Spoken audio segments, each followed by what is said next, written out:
Hi hello everyone, welcome to my channel. ಇವತ್ತು ನಾನು ಮಧ್ಯಾಹ್ನದಿಂದ ವ್ಲಾಗ್ನ ಶುರು ಮಾಡ್ಕೊಂಡಿದ್ದೀನಿ. ಇವತ್ತಂತೂ ಬೆಳಗ್ಗೆಯಿಂದ ಬಟ್ಟೆ ಒಗೆಯೋದು ಅದು ಇದು ತುಂಬ ಕೆಲಸನೇ ಇತ್ತು. ಅದರಿಂದ ಬೆಳಗ್ಗೆಯಿಂದ ಶುರು ಮಾಡೋಕ್ಕಾಗಲಿಲ್ಲ. ಸೊ ಅದರಿಂದ ಮಧ್ಯಾಹ್ನದಿಂದ ವ್ಲಾಗ್ನ ಶುರು ಮಾಡ್ಕೊಂಡಿದ್ದೀನಿ. ಇವತ್ತು ನಮ್ಮ ಪಕ್ಕದ ಮನೆಯವರು ಡಿನ್ನರ್ಗೆ ಇನ್ವೈಟ್ ಮಾಡಿದರು. ಸೊ ಅಲ್ಲಿಗೆ ನಾವು ಇವಾಗ ಬಂದಿದ್ದೀವಿ. ಆಲ್ರೆಡಿ ಇಲ್ಲೆಲ್ಲ ಸ್ಟಾರ್ಟ್ ಮಾಡಿದ್ದಾರೆ ಅಡುಗೆ ಮಾಡೋದಕ್ಕೆ.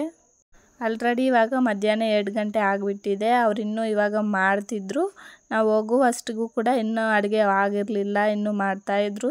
ಸೊ ನಾವು ಕೂಡ ಇಲ್ಲಿ ಕೂತ್ಕೊಂಡು ಮಾತುಗಳು ಹೇಳ್ಕೊತಾ ಇದ್ವಿ. ಈ ಅಂಕಲ್ ನೋಡಿ, ನನ್ನೇ ನಕ್ಕ ವೀಡಿಯೋ ತೆಗಿತೀಯಾ, ನಾನು ಕಪ್ಪಗಿದ್ದೀನಿ, ನನ್ನನ್ನು ತೆಗಿಬೇಡ ಅಂತ ಹೇಳ್ತಾಯಿದ್ರು. ಡಿನ್ನರ್ ಅಂದರೆ ಅವರು ದೇವ್ರಿಗೆ ಹರಕೆ ಮಾಡ್ಕೊಂಡಿರ್ತಾರಲ್ವ, ಸೊ ಅದು ನೆರವೇರಿದಾಗ ಈ ರೀತಿ ಎಲ್ಲರಿಗೂ ಊಟ ಇಟ್ಬಿಟ್ಟು ಫಂಕ್ಷನ್ ಥರ ಮಾಡ್ತಾರೆ.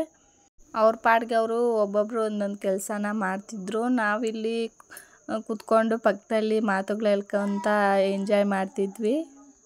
ಈ ರೀತಿ ಔಟ್ಸೈಡಲ್ಲಿ ನಾವು ಊಟ ಮಾಡ್ಕೊಂಡು ತಿಂದರೆ ತುಂಬ ಚೆನ್ನಾಗಿರುತ್ತಲ್ವ, ಮನಸ್ಸಿಗೇನೋ ಒಂಥರ ಖುಷಿ ಅನಿಸ್ತಾ ಇರುತ್ತೆ ನಮಗೆ. ಇವರೆಲ್ಲ ಕೂಡ ನಮ್ಮ ಅಕ್ಕಪಕ್ಕದ ಮನೆಯವರೇ, ನಮ್ಮ ಬೀದಿಯಲ್ಲಿರೋರೆ ಎಲ್ಲರೂ ಕೂಡ. ಈ ಆಂಟಿನ ವಿಡಿಯೋ ತೆಗಿತಾ ಇದ್ದರೆ ಸ್ಮೈಲ್ ಮಾಡಿ ಅಂದರೆ ನೋಡಿ ಹೆಂಗೆ ನಗ್ತಾ ಇದ್ದಾರೆ ಅಂತ. ಸ್ಮೈಲ್ ಮಾಡಿ ಅಂತ ನಾವು ಹಿಂಗೆ ತೋರಿಸಿದ್ರೆ ಅವ್ರು ಹಿಂಗೆ ತಗ್ಗೋದಿಲ್ಲ ಅಂತ ಹೇಳ್ತಾ ಇದ್ದಾರೆ. ನಾವು ನೋಡಿ ಇಲ್ಲಿ ಆಟೋಲ್ಲಿ ಕುತ್ಕೊಂಡು ಮಕ್ಕಳೆಲ್ಲ ಎಂಜಾಯ್ ಮಾಡ್ತಿದ್ವಿ, ಮಾತೆಲ್ಲ ಹೇಳ್ಕೊಂಡು. ನನ್ನ ಮಗು ನೋಡಿ ಹೆಂಗೆ ಆಡ್ತೈತೆ ಅಂತ. ಅವ್ರಿಗೂ ಕೂಡ ಯಾವಾಗೂ ಮನೆಯಲ್ಲೇ ಇದ್ದು ಸ್ಕೂಲ್ಗೆ ಹೋಗಿ ಬಂದು ಬೇಜಾರಾಗೋಗಿರುತ್ತೆ. ಅವರು ಕೂಡ ಈ ಥರ ಔಟ್ಸೈಡ್ ಬಂದಾಗ ತುಂಬ ಎಂಜಾಯ್ ಮಾಡ್ತಾರೆ ಅಲ್ವಾ.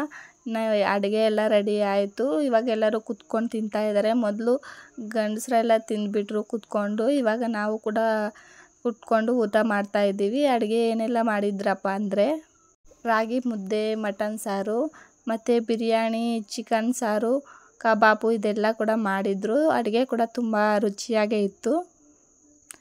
ನಾವು ಕೂಡ ಇವಾಗ ತಿಂದ್ಕೊಂಡು ಇನ್ನು ಮನೆಗೆ ಹೊರಟಿದ್ದೀವಿ. ಎಲ್ಲರೂ ಎಲ್ಲೆಲ್ಲಿದ್ದಾರೆ ಅಂತ ಹುಡುಕ್ತಾ ಇದ್ದಾರೆ. ಬನ್ನಿ ಅವರು, ನಾವೆಲ್ಲರೂ ಕೂಡ ಆಟೋಲ್ಲಿ ಬಂದಿದ್ವಲ್ಲ, ಸೊ ಒಬ್ಬೊಬ್ಬರು ಒಂದೊಂದು ಕಡೆ ಇದ್ದರು. ಅವ್ರನ್ನೆಲ್ಲ ಕರಿತಾ ಇದ್ದೀವಿ ಬನ್ನಿ ಹೋಗೋಣ ಅಂತ. ಇನ್ನು ಅವರೆಲ್ಲ ಲೇಟಾಗಿ ಬರ್ತಾರೆ. ನಾವು ತಿಂದ್ಬಿಟ್ಟು ನಾವು ಹೊರಟಿದ್ದೀವಿ. ಇನ್ನು ಇಲ್ಲೆಲ್ಲ ಸುತ್ತಮುತ್ತಲು ನೋಡಿ ಗಿಡಗಳು, ಮರಗಳು, ಮತ್ತು ಹೊಲದಲ್ಲಿ ಮಾಡಿದ್ರಲ್ವ ತುಂಬ ಚೆನ್ನಾಗಿತ್ತು. ಇವರೇ ಎಲ್ಲ ಅಕ್ಕಪಕ್ಕದಲ್ಲೂ ಕೂಡ ಇನ್ನು ಬೇರೆ ಬೇರೆಯವ್ರು ಕೂಡ ಇದೇ ರೀತಿ ಚಿಕನ್ ಮಟನ್ ಮಾಡಿ ತಿಂತಾಯಿದ್ರು. ಇಲ್ಲೇ ದೇವಸ್ಥಾನ ಐತೆ, ಸುಂಕಲಮ್ಮ ದೇವಸ್ಥಾನ ಅಂತ. ಸೊ ತುಂಬ ಜಾಸ್ತಿ ಈ ಥರ ಇಲ್ಲೇ ಮಾಡೋದು. ಮೊದಲು ದೇವಸ್ಥಾನದಲ್ಲಿ ಪೂಜೆ ಮಾಡ್ಕೊಂಬಂದ್ಬಿಟ್ಟು ಆಮೇಲೆ ಸ್ವಲ್ಪ ದೂರ ಬಂದು ಹೊಲದಲ್ಲಿ ಈ ರೀತಿ ಮಾಡ್ಕೊಂಡು ತಿಂತಾರೆ. ಇನ್ನು ನಾವು ಮನೆಗೆ ಬಂದಾಯಿತು. ಬೆಳಗ್ಗೆ ಬಟ್ಟೆ ಎಲ್ಲ ಒಗೆದು ಒಣಗಾಕ್ಬಿಟ್ಟು ಹೋಗಿದ್ದೆ. ಅದನ್ನು ಎತ್ಕೊಂಡು ಹೋಗೋಣ ಅಂತ ಮನೆ ಮೇಲೆ ಬಂದಿದ್ದೀನಿ. ಇವತ್ತಂತೂ ಬಿಸಿಲು ಸಖತ್ತಾಗಿದೆ. ಬಟ್ಟೆ ಎಲ್ಲ ತುಂಬ ಚೆನ್ನಾಗಿ ಒಣಗೋಗಿದೆ. ಇವಾಗ ಒಂದೊಂದೇ ಎತ್ಕೊತಾ ಇದ್ದೀನಿ. ಕೆಲವು ಕೆಳಗಡೆ ಹಾಕಿರ್ತೀನಿ, ಕೆಲವು ಗೋಡೆ ಮೇಲೆ ಈ ರೀತಿ ಡ್ರಿಲ್ಸ್ಗೆ ಮತ್ತು ಈ ರೀತಿ ಎಲ್ಲ ಹಗ್ಗ ಕಟ್ಟಿ ಹಾಕಿರ್ತೀನಿ. ಬಿಸಿಲು ಬಂದಾಗ ಎಲ್ಲೇ ಹಾಕಿದ್ರೂ ಕೂಡ ಒಣಗೋಗುತ್ತೆ. ಆದರೆ ಮಳೆ ಬಂದ್ರೇ ಸ್ವಲ್ಪ ಕಷ್ಟ, ಒಣಗಲ್ಲ. 2 ದಿನ ಒಣಗಾಕ್ಕೊಂಡು ಇರಬೇಕಲ್ವ. ವಿಡಿಯೋ ತೆಗಿಯೋಕ್ಕೆ ಅಂತ ನನ್ನ ಮಗಳ ಕೈಗೆ ಕೊಟ್ಟಿದ್ರೆ ಅವಳು ನೋಡಿ ಹೆಂಗೆಲ್ಲ ತೆಗಿತಾ ಇದ್ದಾಳೆ ಅಂತ. ಹೆಂಗೆಂಗೋ ತೆಗಿತಾ ಇದ್ದಾಳೆ, ಬೆರಳೆಲ್ಲ ಅಡ್ಡ ಇಟ್ಕೊಂಡು ಹಂಗೆ ತಿರುಗಿಸಿ ಹಿಂಗೆ ತಿರುಗಿಸಿ ಆ ಥರ ಎಲ್ಲ ಮಾಡ್ತಿದ್ದಾಳೆ. ಎಲ್ಲ ಬಟ್ಟೆನೂ ಎತ್ಕೊಂಡು ಅಲ್ಲೇ ಟ್ರಬ್ಗೆ ಹಾಕಿ ಎತ್ಕೊಂಡು ಹೋಗ್ತೀನಿ. ಇಲ್ಲ ಕೈಯಲ್ಲಿ ಎತ್ಕೊಂಡು ಹೋಗಬೇಕು, ಎಲ್ಲ ಅಂದರೆ ಆಗಲ್ಲಲ್ಲ. ಇನ್ನು ಆ ಕಡೆ ಎಲ್ಲ ಬಿದ್ದೋಗಿತ್ತು, ಅದೆಲ್ಲ ಕೂಡ ಎತ್ಕೊತಾ ಇದ್ದೀನಿ.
ಬಟ್ಟೆ ಎತ್ಕೊಂಡು ಬಂದು ಒಳಗಡೆ ಆಗಿಬಿಟ್ಟು ಇವಾಗ ನೋಡಿ ಆಟೋಲ್ಲಿ ಹೋಗಿ ಬಂದಿದ್ನಲ್ಲ, ಜಡೆ ಎಲ್ಲ ಈ ಥರ ಆಗೋಗಿತ್ತು. ಅದಕ್ಕೆ ಇವಾಗ ಜಡೆ ತೆಗೆದ್ಬಿಟ್ಟು ಕ್ಲಿಪ್ ಆದರೂ ಹಾಕ್ಕೊಳ್ಳೋಣ ಅಂತ ಜಡೆನ ಬಿಚ್ಚುತ್ತಾ ಇದ್ದೀನಿ. ನನಗಂತೂ ಈ ನಡುವೆ ಸಖತ್ ಏರ್ ಫಾಲ್ ಆಗ್ತಿದೆ. ಏನೇ ಮಾಡಿದ್ರು ಕೂಡ ಅದು ಸ್ಟಾಪೇ ಆಗ್ತಿಲ್ಲ. ಈ ಸರಿ ಏನಾದರೂ ಏರ್ ಪ್ಯಾಕ್ ಹಾಕ್ಕೊಬೇಕು. ವಾರಕ್ಕೊಂದ್ಸರಿ ಆದರೂ ಕೂಡ ಏರ್ ಪ್ಯಾಕ್ ಹಾಕ್ಕೊಂಡ್ರೆ ಅಷ್ಟೊಂದು ಏರ್ ಫಾಲ್ ಆಗಲ್ಲ. ಆದರೆ ನನಗೆ ಏರ್ ಪ್ಯಾಕ್ ಹಾಕ್ಕೊಳ್ಳೋಕ್ಕೂ ಕೂಡ ಆಗಲ್ಲ.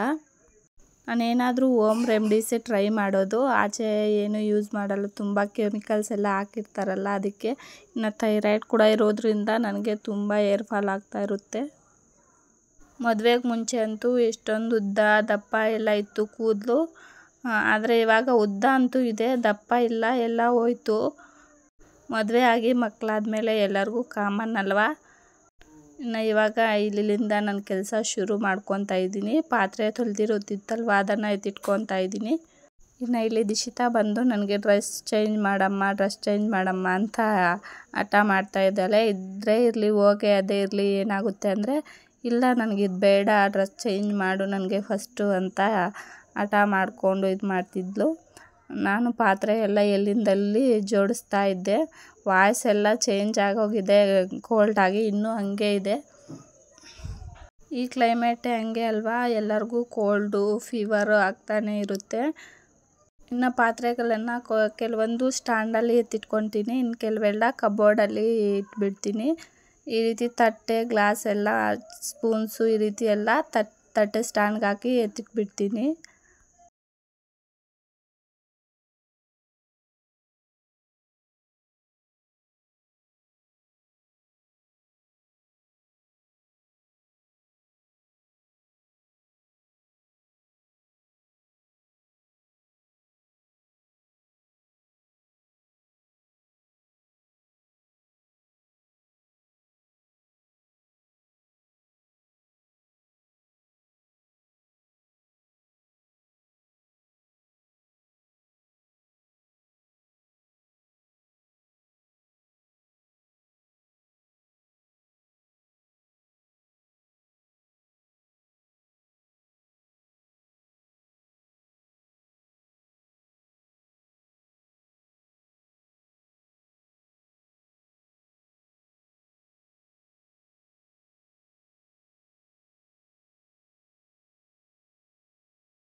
ಇನ್ನು ಪಾತ್ರೆ ಎಲ್ಲ ಎತ್ತಿಟ್ಬಿಟ್ಟು ಇವಾಗ ಕಸ ಗುಡಿಸ್ಬೇಕು. ಮೇಯ್ನ್ ಈ ಫೋನ್ ಎಲ್ಲಿಡಬೇಕು ಅಂತ ನೋಡ್ತಾ ಇದ್ದೀನಿ, ಎಲ್ಲ ಕಾಣಿಸೋಕ್ಕೆ.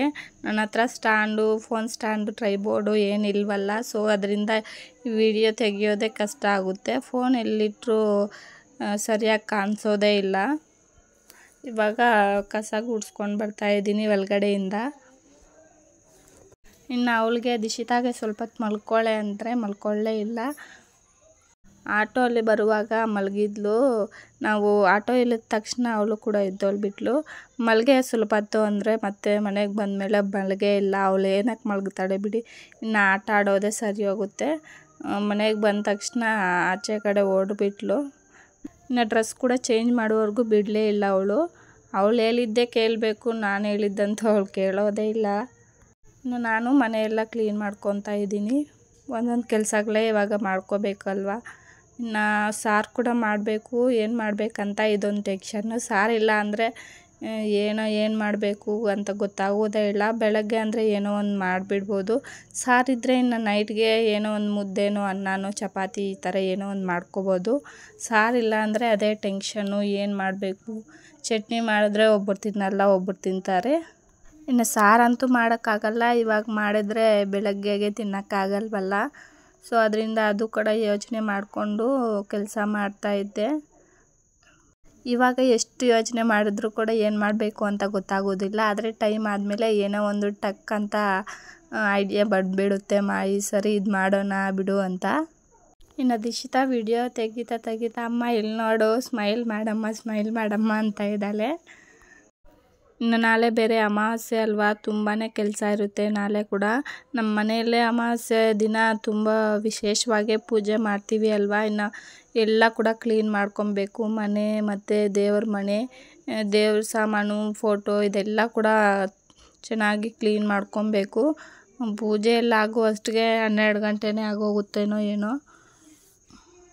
ಇನ್ನು ಈ ಸರಿ ಅತ್ತೆನೂ ಓಂ ಶಕ್ತಿ ಮಾಲೆ ಹಾಕ್ತೀನಿ ಅಂತ ಇದ್ದರು. ನಾನು 1-2 ಸಾರಿ ಏನೋ ಹಾಕಿದ್ದೆ. ಇನ್ನು ದಿಶಿತ ಆದಮೇಲೆ ಮತ್ತೆ ಹಾಕಕ್ಕೆ ಹೋಗಲಿಲ್ಲ. ಅವಳು ಸ್ವಲ್ಪ ದೊಡ್ಡವಳಾದಮೇಲೆ ಹಾಕೋಣ ಬಿಡು ಅಂತ.